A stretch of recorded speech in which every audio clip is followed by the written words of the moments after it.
Good morning, children. In this class, we will see the laws of motion. Introduction. Human beings are so curious about things around them. Things around us are related to one another. Some bodies are at rest and some are in motion. Rest and motion are interrelated terms. In the previous classes, we have learned about various types of motion such as linear motion, circular motion, oscillatory motion and so on.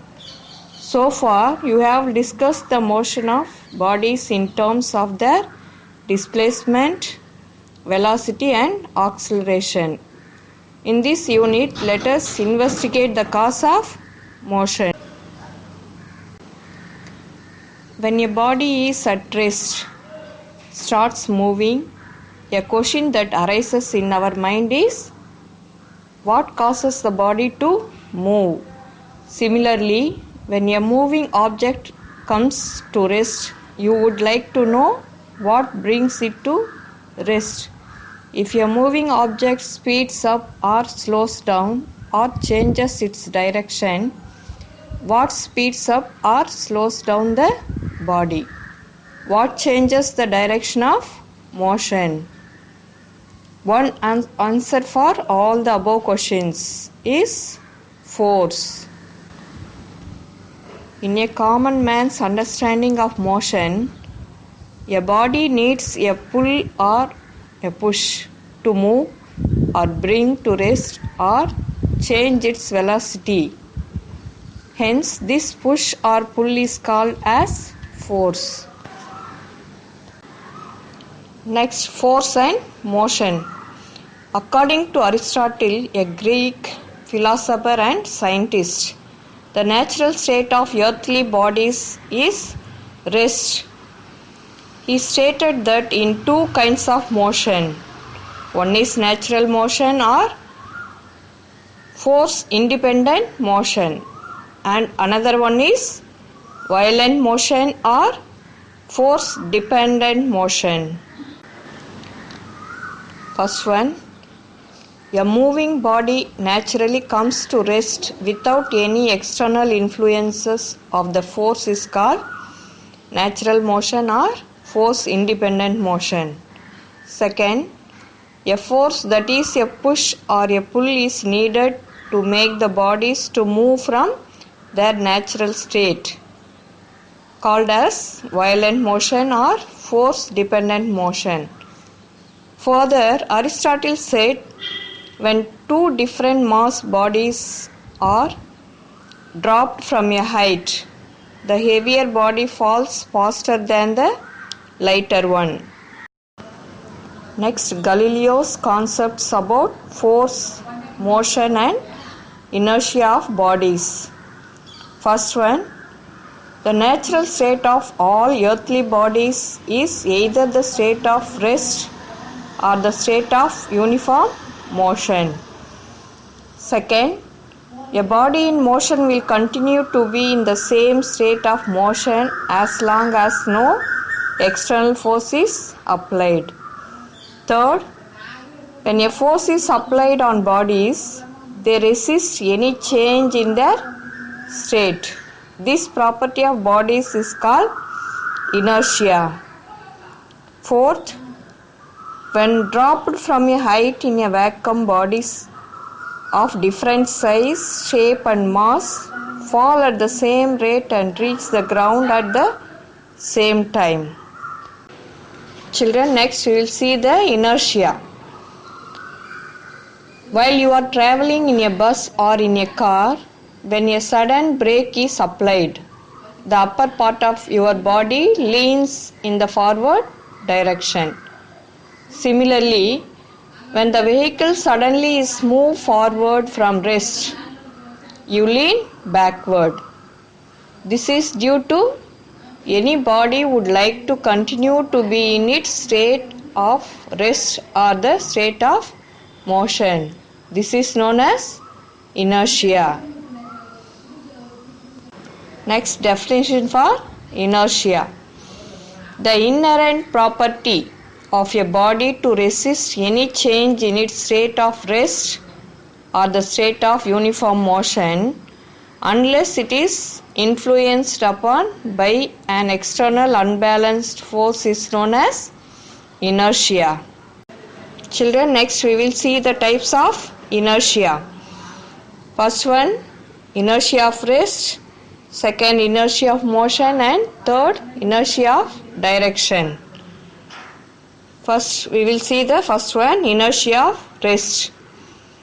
The resistance of a body to changes its state of rest is called inertia of rest. For example,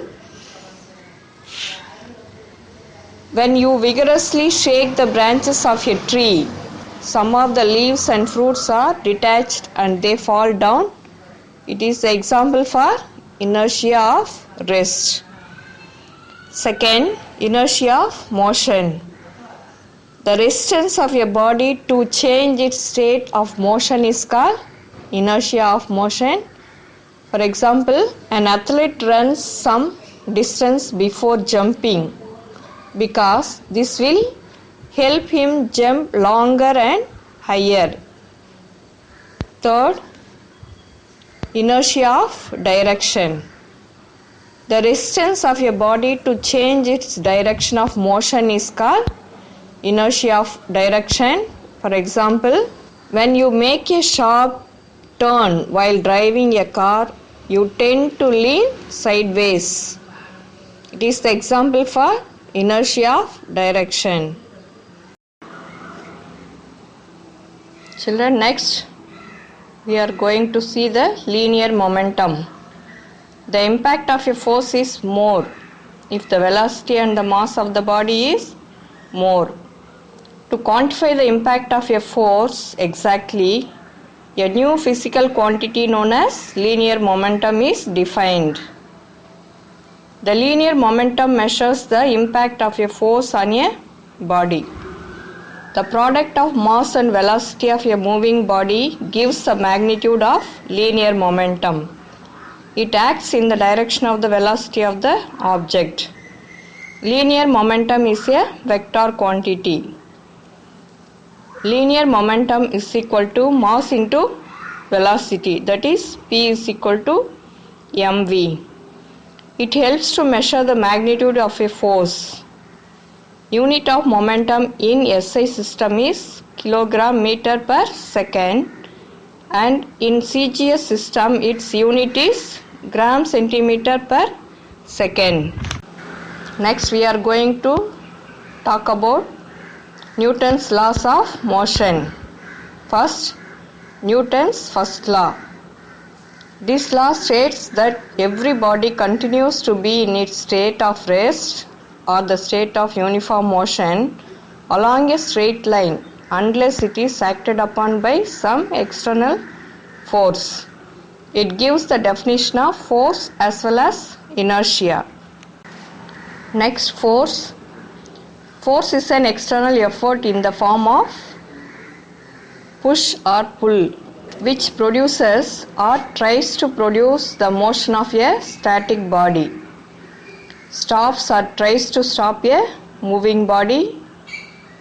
It changes or tries to change the direction of motion of a moving body. Force has both magnitude and direction, so it is a vector quantity. Next we will see the types of forces. Based on the direction in which the forces act, they can be classified into two types. One is like parallel forces, second unlike parallel forces. First we can see the like parallel forces. Two or more forces of equal or unequal magnitude acting along the same direction parallel to each other are called like parallel forces. Example, tug of war. Second, unlike parallel forces. If two or more equal forces or unequal forces act along opposite directions parallel to each other, then they are called unlike parallel forces. Example, push and pull of the heavy bodies. Next, resultant force. When several forces act simultaneously on the same body, then the combined effect of the multiple forces can be represented by a single force, which is termed as resultant force. It is equal to the vector sum, that is, adding the magnitude of the forces with their direction of all the forces. If the resultant force of all the forces acting on a body is equal to 0, then the body will be in equilibrium. Such forces are called balanced forces. Then, if the resultant force is not equal to 0, then it causes the motion of the body due to unbalanced forces. Examples: drawing water from a well, force applied with a crowbar, forces on a weight balance, etc. A system can be brought to equilibrium by applying another force, which is equal to the resultant force in magnitude but opposite in direction. Such force is called as equilibrant. Next points to remember. What is inertia?